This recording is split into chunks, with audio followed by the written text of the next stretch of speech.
dia, meu amigo e minha amiga. Seja bem-vindo ao Devocional de Fé, seu podcast diário meditando na Bíblia, a Palavra de Deus. Hoje é terça-feira. Eu desejo que a luz e a graça do nosso Senhor estejam iluminando o seu dia, trazendo a você alento, sabedoria, graça para todas as decisões. Nós estamos meditando na vida de Davi. Davi, aquele jovem, aquele rapaz ungido pelo Senhor, que nós sabemos que depois se tornou rei de Israel. Estamos meditando nas lições da vida de Davi. E nós estávamos ali lendo já 1 Samuel, né? Nós viemos lendo alguns capítulos, paramos no capítulo 25 no dia de ontem. E vamos seguir aqui do capítulo 26 até o capítulo 30. Hoje eu quero dar um resumo para você de alguns acontecimentos. Algumas coisas interessantes que aconteceram. Uma delas é que aquela senhora chamada Abigail, cujo marido se chamava Nabal, aquela que era sábia e o marido era tolo, ela ficou viúva, né? O seu marido morreu. Você lembra o que aconteceu? O marido dela era um homem nécio que amava mais o dinheiro do que a sabedoria, né? E ela, porém, teve sabedoria. E o que acontece é que na sua viuvez, ficando ela viúva, e sendo que Davi havia perdido a sua esposa, porque o rei Saul deu a sua esposa para outro homem, ela vem e conta para Davi que está viúva. Então ela estava sozinha, sem segurança, sem proteção, e Davi se agrada daquela mulher e acaba casando com ela. Isto fala um pouco para nós sobre restauração, sobre restituição, né? Eu creio que esta mulher de forma alguma imaginava que Deus lhe daria de forma tão breve, né, um esposo, e muito menos o próprio Davi como esposo. E certamente o que mais agradou a Davi nesta mulher não foi apenas uma questão de beleza ou algo do tipo, pois não é ressaltado isso no texto, mas certamente a atitude desta mulher, uma atitude de sabedoria. Davi era um homem que as mulheres cantavam sobre ele era famoso, digamos assim. Se nós formos olhar em termos humanos, ele poderia ter a mulher que ele quisesse. Por que então que ele casaria com uma viúva? Certamente pela atitude e o coração desta mulher. Um coração temente a Deus e uma mulher de atitude, de boas ideias, e que reconheceu desde cedo, né, o trabalho que Davi fazia com seus homens. Então é interessante isso, já nos deixa uma lição bem interessante. Depois disso nós temos uma outra cena interessante em que novamente o rei Saul vem atrás de Davi tentando matá-lo. Lembre que Saul havia prometido que não iria mais tentar matar Davi naquele momento em que Davi poupou a sua vida dentro da caverna de Adulão, né? Davi teve a oportunidade de matar Saul e não fez. E conversando com Saul, Davi disse: olha, por que você tenta me matar se eu não estou tentando te matar? Eu poupei a sua vida. E Saul prometeu que não faria isso, mas Saul novamente se enfureceu e foi atrás de Davi. E aí Saul está num acampamento dormindo, e Deus toca Davi à noite. Davi vem ao acampamento, encontra Saul e todos os soldados dormindo, e uma lança encravada ao chão do lado de Saul. E aí Davi novamente tem a chance de matar Saul, mas ele não faz. Ele pega a lança, ele pega o pote de água, ele se afasta, e então ele grita e diz: ei Saul, ei guardas. E todos acordam, e então Davi novamente diz: por que vocês estão me perseguindo, se eu estou aqui poupando a vida de vocês? Eu novamente tive a oportunidade de fazer mal a vocês e eu não fiz. Está aqui a prova, está aqui a lança, está aqui a água. E aí o rei Saul novamente chora e lamenta e diz: olha, eu pequei, você é justo e eu não sou justo, e eu prometo que eu nunca mais vou te perseguir. Saul promete pela segunda vez que não iria mais tentar ferir Davi. É interessante isso, como Davi duas vezes tem a oportunidade de fazer o mal a Saul, de matá-lo.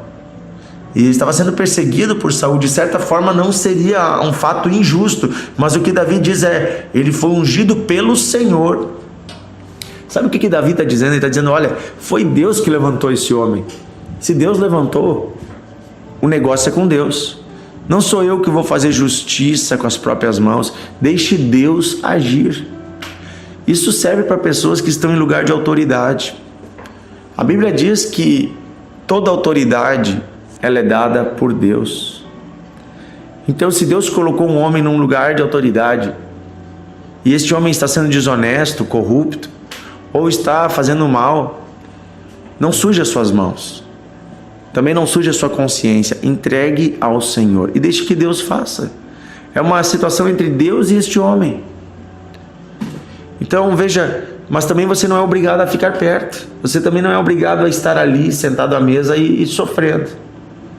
Davi então, depois disso, ele foge. Ele foge para a terra dos filisteus, porque ele pensa consigo mesmo: ele já prometeu uma vez e não cumpriu, certamente ele não cumprirá novamente. Ele virá e tentará me matar. Com isso, a Bíblia está nos ensinando uma lição chamada prudência. Nem sempre devemos acreditar em tudo que as pessoas nos dizem. Jesus diz que nós temos que ser simples como a pomba, mas astutos como a serpente, sagazes como a serpente. Ou seja, nós não devemos ser maliciosos, mas nós devemos antever a maldade dos outros. Nós não devemos ter a maldade em nós, mas devemos sim ter sabedoria para perceber a maldade que existe no outro. Veja, Jesus está nos ensinando, assim como toda a Bíblia, o caminho da sabedoria. E o caminho da sabedoria é o caminho do equilíbrio. Então, Davi foge para o meio dos filisteus. E você vai dizer: mas os filisteus não são os inimigos de Israel? São. E como é que Davi vai viver no meio dos inimigos? Davi, todos sabiam que ele estava sendo perseguido pelo rei. Davi então disse que não queria mais estar ao lado do rei. E ele, claro, vai dizer, que quer abrigo, quer se tornar como que se fosse um dos filisteus. E Davi então se torna uma espécie de agente secreto dos israelitas dentro dos filisteus, porque ele vai viver alguns anos nessa cidade dos filisteus. E estando no meio dos filisteus, ele vai às outras cidades dos filisteus e ataca os exércitos dos filisteus. E ataca o inimigo. Porque aquela terra toda que os filisteus habitavam era a terra que Deus deu a Israel. Eram cidades que ainda desde a época que Moisés havia prometido, e que Josué tentou tomar, não conseguiu tomar estas terras que Deus havia prometido a Israel.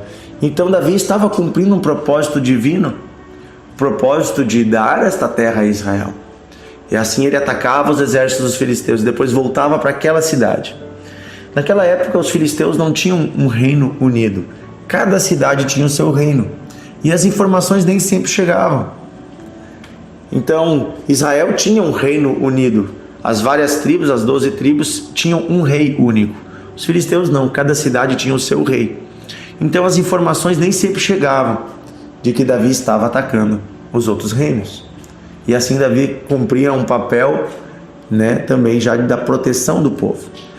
Aquela cidade que Davi estava um dia foi atacada, e também as cidades do sul de Judá.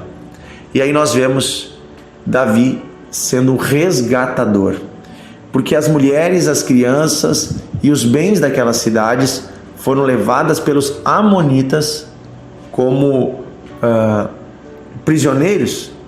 Eles vieram enquanto os homens estavam na guerra e levaram a cidade inteira. Levaram as mulheres, levaram as crianças. Então aqui em 1 Samuel capítulo 30, versículo 17, nós vemos o momento em que Davi chega ao acampamento dos amonitas e diz assim, versículo 16: e descendo, aquele homem o guiou, e eis que estavam espalhados por toda a região, comendo e bebendo e fazendo festa por todo aquele grande despojo, aquela riqueza que haviam tomado da terra dos filisteus e da terra de Judá. E feriu-os Davi desde o crepúsculo vespertino até a tarde do dia seguinte, e nenhum deles escapou, senão só 400 moços que, montados em camelos, fugiram. Assim Davi salvou tudo quanto haviam tomado os amalequitas. também salvou as suas 2 mulheres. Não lhes faltou coisa alguma, nem pequena e nem grande, nem os filhos, nem as filhas, nem o despojo, nada do que lhes havia tomado. Tudo Davi tornou a trazer. Também tomou Davi todas as ovelhas e o gado que levaram diante de Davi. E diziam: este é o despojo de Davi. Veja, aqui está falando sobre um trabalho que Davi cumpriu, uma missão de Davi, de resgatar aqueles que haviam sido tomados pelos inimigos, pelos amalequitas. Antes eu falei amonitas, desculpa, são os amalequitas. Veja, aqui Davi, muitas vezes ele representa de forma profética o trabalho espiritual que Jesus faria.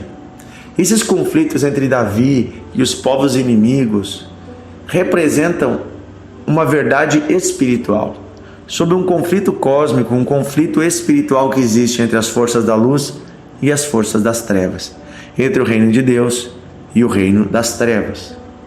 O reino das trevas, liderado por Satanás, está tomando as vidas, tomando as almas, tentando levar as pessoas para o inferno, está roubando aquilo que o povo de Deus tem direito. Temos direito aos nossos filhos, temos direito aos nossos netos, e mais que isso, o reino de Deus, por causa do resgate de Cristo, tem direito à salvação da humanidade. Então veja, o inimigo ele é sujo, ele vem e rouba aquilo que deveria ser do Senhor, ele rouba a honra que deveria ser do Senhor, e ele rouba muitas vezes a alegria das famílias. Diz que Davi chorou muito quando chegou na cidade e viu que a sua família não estava mais ali. Assim também os homens choraram quando viram que suas mulheres e seus filhos foram roubados. Mas Davi vai lá e enfrenta o inimigo e traz de volta o que foi roubado. É isso que Jesus faz. Davi ali está representando o reino de Deus, está representando o papel resgatador de Jesus. Jesus tem este poder de resgatar aquilo que o inimigo roubou e de restituir. Davi volta e devolve cada mulher ao seu marido, cada criança à sua mãe, ao seu pai. Davi devolve aqueles que foram roubados. Inclusive ele devolve também os bens que foram roubados. Eu não sei a sua história, mas quem andou longe de Deus, quem andou nas mãos do inimigo, certamente teve muitos prejuízos. Coisas que foram roubadas. Talvez a saúde, talvez a paz, talvez a família. Nós queremos um Deus de restituição. Um Deus que faz de novo. E um Deus que tira de onde não tem. E um Deus que devolve. Devolve aquilo que o inimigo roubou. Nós vamos orar hoje crendo que o poder de Jesus restaura a vida daqueles que haviam perdido algo nas mãos do inimigo. Como Davi serviu ali para restaurar, para restituir, para trazer de volta o que o inimigo roubou. Jesus Cristo está hoje operando. Por meio do nome de Jesus, da autoridade de Jesus, as trevas têm que fugir. E podemos tomar de volta tudo aquilo que Satanás roubou de nós.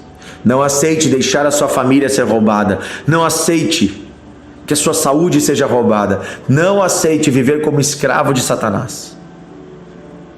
Aleluia, Jesus está aqui. Jesus está hoje operando. Davi ali representa Jesus. Querido Deus e Pai, nós nos humilhamos diante de Ti, Te agradecemos porque cada bela história da Bíblia tem uma lição espiritual para nós. Eu quero pedir hoje, Senhor, nesta terça-feira, que o Senhor liberte este homem, esta mulher, esta família, este filhinho, esta pessoa que ainda está presa nas garras do inimigo. Pai, em nome de Jesus eu declaro o poder do sangue de Cristo destronando entidades, potestades, demônios, principados, que fujam destas vidas agora, em nome de Jesus. Que eles fujam, como fugiram aqueles moços em cima de camelos, que os demônios fujam. E eu declaro em nome de Jesus, eu profetizo que tudo aquilo que Satanás roubou será devolvido. Em nome de Jesus, eu repreendo o maligno agora na vida dos teus filhos, dos teus netos, das tuas gerações. Eu repreendo o mal no teu trabalho, na tua saúde. Eu ordeno a vida de Deus. Em nome de Jesus, junto com todos que estão orando agora, eu oro em socorro daqueles que andaram em caminhos tortos e talvez foram roubados, saqueados, e eu peço que a bondade de Deus se estenda a estas vidas e que o poder do Cristo vivo esteja restaurando agora. Em nome de Jesus, restaura-se a salvação, restaura-se a paz, restaura-se a saúde, em nome de Jesus. Aleluia. Amém e amém. Meu amigo, você que está sofrendo, procure uma igreja. Não fique sozinho, não fique em casa, não fique remoendo. Procure ajuda espiritual. Nós vamos te ajudar. Nós, que eu digo, os irmãos em Cristo, nós vamos te ajudar. Converse com o pastor, converse com um líder cristão, com alguém que possa interceder por você, que possa também te ensinar um novo caminho, porque a partir de agora você tem que trilhar um novo caminho. Vamos ajudar você, vamos lutar espiritualmente do seu lado. Um grande abraço e eu convido você a compartilhar o devocional. Amanhã estamos juntos aprendendo mais lições na vida de Davi.